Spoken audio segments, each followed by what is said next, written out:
मेरे पति शहर में नौकरी करते हैं तो अक्सर मैं घर पर अकेली रहती हूँ। अब आप लोग ही बताओ, एक औरत शादीशुदा होकर भी एक कुंवारी लड़की की तरह कैसे रह सकती है, और खासकर रात में तो मुझे जीना ही मुश्किल लगता है।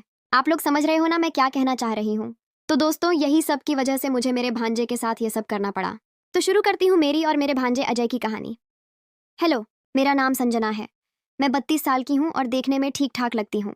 मेरी फिगर वैसी है जैसी औरतों की होती है, थोड़ी भरी हुई, कमर पतली, और लेकिन वो चलते समय थोड़ा हिलती है। मेरे बाल लंबे हैं, काले और घने, और मैं अक्सर उन्हें खुला छोड़ देती। मैं एक छोटे से गांव में रहती हूँ जहाँ सब कुछ देसी तरीके से चलता है। मेरे पति शहर में नौकरी करते हैं तो अक्सर घर पर अकेली रहती हूँ। अजय मेरा बहन का बेटा है, 22 साल का जवान लड़का, लंबा चौड़ा और देखने में काफी स्मार्ट। वो कॉलेज में पढ़ता है, लेकिन कुछ दिन मेरे पास आया था।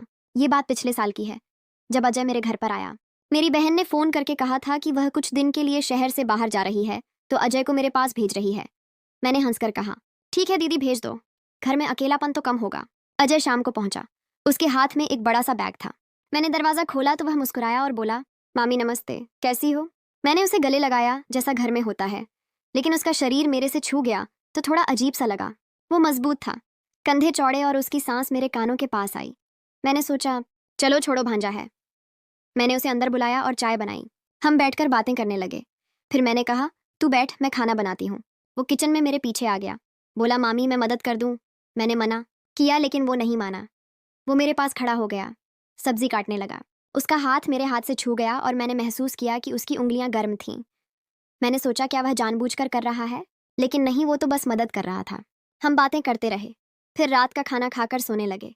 मैंने उसे गेस्ट रूम में बिस्तर लगाया, लेकिन वो बोला, मामी मैं आपके रूम में सो जाऊं, वो रूम ठंडा लग रहा है। मैंने हंसकर कहा, अरे पागल, तू बड़ा हो गया है, अलग सो। लेकिन वह जिद करने लगा। बोला, प्लीज मामी, बस आज। मैंने सोचा, ठीक है, क्या फर्क पड़ता है।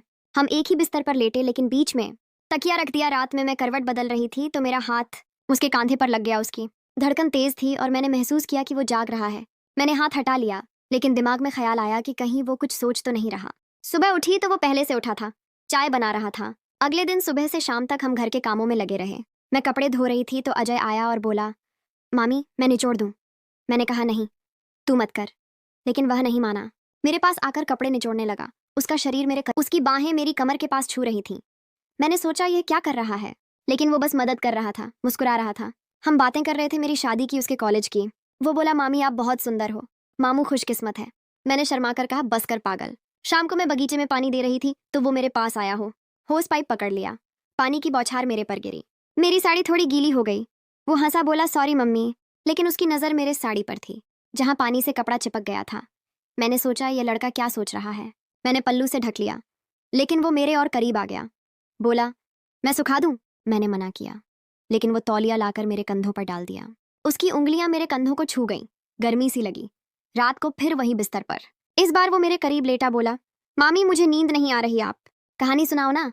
मैंने कहानी शुरू की, पुरानी यादों की बात करते करते उसका हाथ मेरे हाथ पर आ गया। वो सहला रहा था। मैंने सोचा अब कुछ होगा, लेकिन वो बोला, मामी आपकी स्किन बहुत सॉफ्ट है। मैंने हाथ हटा लिया, लेकिन दिमाग घूम रहा था। फिर अगला दिन आया। मैं घर की सफाई कर रही थी, ऊपर की अलमारियां साफ कर रही थी। अजय बोला, मामी मैं कर दूं, आप छोटी हो। वो मेरे पीछे खड़ा हो गया। उसका सीना मेरी पीठ से लग रहा था। मैंने महसूस किया उसकी सांस मेरी गर्दन पर। वो अलमारी से सामान निकाल रहा था, लेकिन उसकी बाहें मेरी कमर के आसपास थीं। मैंने सोचा, ये तो बहुत करीब है, कहीं गलत ना हो जाए। लेकिन वो बस सफाई कर रहा था, हंसते हुए। हमने मिलकर घर चमकाया। दोपहर में मैं आराम कर रही थी तो वो आया। बोला, मामी सिर दबा दूं, आप थक गई होंगी। मैंने हाँ कह दिया, क्योंकि सिर दर्द हो रहा था। वो मेरे सिर पर हाथ फेरने लगा, उंगलियां बालों में। उसकी उंगलियां धीरे धीरे गर्दन तक आईं, मालिश करने लगी। मैंने आंखें बंद कर ली, लगा जैसे कुछ और हो रहा है, लेकिन वो रुक गया।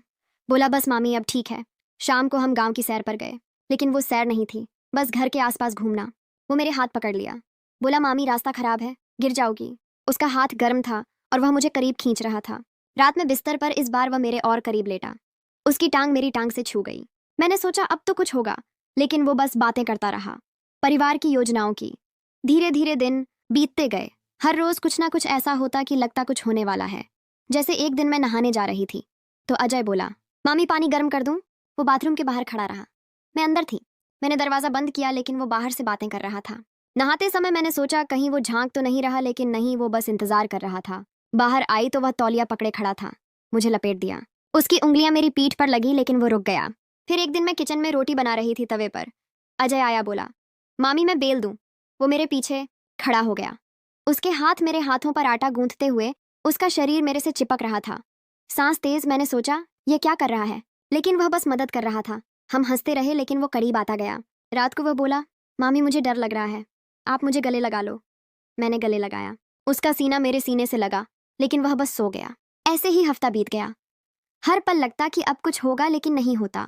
एक दिन मैं घर के पीछे के बगीचे में फूल तोड़ रही थी झाड़ियों में। अजय आया, बोला, मामी मैं मदद करूं। वो झाड़ी में हाथ डालने लगा लेकिन उसका हाथ मेरे हाथ पर लग गया। मैं चौंक गई लेकिन वो बोला, सॉरी, फूल टूट गया। वो मेरे करीब खड़ा रहा फूल चुनते हुए। उसकी नजर मेरे चेहरे पर थी, आंखों में कुछ था। मैंने सोचा कहीं वह सोच तो नहीं रहा कुछ। शाम को हम छत पर गए तारे देखने। वो मेरे बगल में लेट गया, उसका हाथ मेरे कांधे पर आ गया। मैंने हटा दिया लेकिन वह फिर रख दिया। बोला, मामी ठंड लग रही है। रात भर वो करीब रहा लेकिन कुछ नहीं किया। अगले दिन मैं बाजार से लौटी थकी हुई। अजय बोला, मामी पैर दबा दूं। वो मेरे पैरों पर हाथ फेरने लगा, ऊपर की तरफ। मैंने सोचा अब तो सीमा पार हो जाएगी, लेकिन वो रुक गया। बोला, बस अब आराम करो। फिर एक शाम की बात है, मैं कमरे में थी, कपड़े बदल रही थी। दरवाजा थोड़ा खुला था, शायद भूल गई। अजय अंदर आ गया, बोला, मामी। मैंने जल्दी से साड़ी लपेटी लेकिन वो देख चुका था। उसकी आंखें चमक रही थीं। वो करीब आया, बोला, मामी आप बहुत। मैंने सोचा अब हो गया, लेकिन वो रुक गया। बोला, आप बहुत अच्छी हो। वो बाहर चला गया। रात को बिस्तर पर वो मेरे बहुत करीब लेटा, उसकी बाह मेरी बाहों पर। मैं सांस रोक कर लेती रही, लेकिन वह सो गया। अगले दिन सुबह वो बोला, मामी आज कुछ स्पेशल है। मैंने पूछा, क्या? वो बोला, सरप्राइज। शाम को घर में अंधेरा था, लेकिन वो मुझे ले गया छत पर। वहां लाइट्स लगी थीं, केक रखा था। मेरी बहन, मामू और गांव वाले सब आए थे। अजय बोला, मामी हैप्पी बर्थडे। मैं ये सब प्लान कर रहा था, मदद के बहाने आपके करीब रहता था ताकि सीक्रेट रख सकूं और आपको खुश कर सकूं। मैं रो पड़ी। वो कुछ गलत नहीं कर रहा था, बस सरप्राइज दे रहा था। अब अच्छे लोग समझ गए कि प्यार परिवार का होता है। कहानी खत्म।